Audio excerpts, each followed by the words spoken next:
Anna of Yangi. We try again. It's so busy around here, so we have to stop this interview all the time. Great to have you on the Big Green Show. Happy to have you here. Yeah, thank you.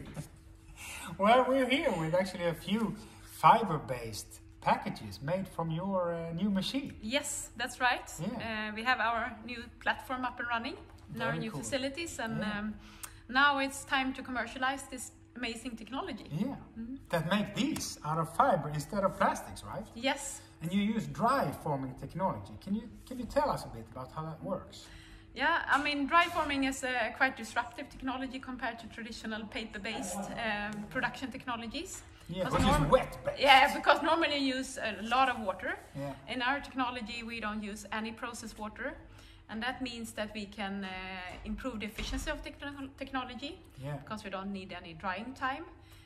So actually we have a cycle time of 4 seconds compared to wet molding, where you have at least 25 seconds today. Okay, so way faster process. Way faster process, and we also by that also reduce the need for energy. So we have a 75% energy reduction. Right. So it's like so it's a big potential if you want to replace plastics. Huge potential to replace plastic and also to make this more energy efficient. And how much is it, like 90%, 98%?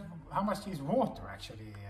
I mean, we have some kind of some humidification of the fibers, but we don't add zero processed water compared to wet molding, where you have actually 99% of water. So it's so you don't need all this wet stock, which is very easy if you're a plastic converter want to move into fiber-based packaging. It's so much simpler to just have a plug-and-play module for dry formed compared to existing other technologies. Right. Can you talk a bit about the price? Can you talk a bit about price points when it comes to plastic? And I mean, we see, I mean, a sweet spot is around 30% more expensive than plastic, but also 30% lower cost than wet molding. Right. And if you look at the market and the new legislations coming in, all plastic packaging will also be more expensive. So this is a technology for the future. Yeah, because single-use plastics is phased out. Exactly. And so is that the first type of product you will typically focus on? Is this like a single-use plastic replacement? I mean, of course, that's where is the biggest need at the moment, because they need to find new options. Then, of course, there are other types of products, more cosmetics, not food-on-the-go solutions, where we have a huge interest as well. Yeah. You've actually built this, your first production line yourselves. Can you tell us a bit about just how it works? I mean, you get a sheet of pulp that comes in to the machine, and then what happens? I mean, if you look at it, it's a very simple technology. So, I mean, it doesn't look simple, but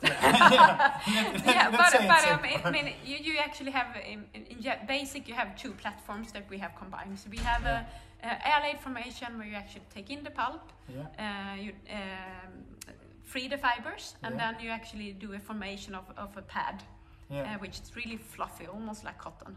Right.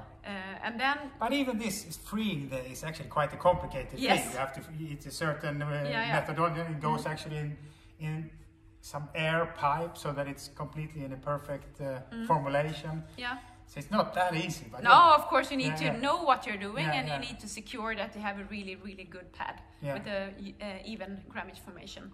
And then you take this pad and then you press this fluffy pad with heat and high pressure, and then you have this final product. You press it into this, and then you cut it finally. Yes, exactly. The final one. Very cool. And then can you add things to give these different properties? Yes, I mean, of course, I mean, cellulose loves water, exactly. because it comes from tree. So I don't want to add water to so we size the material with chemistry.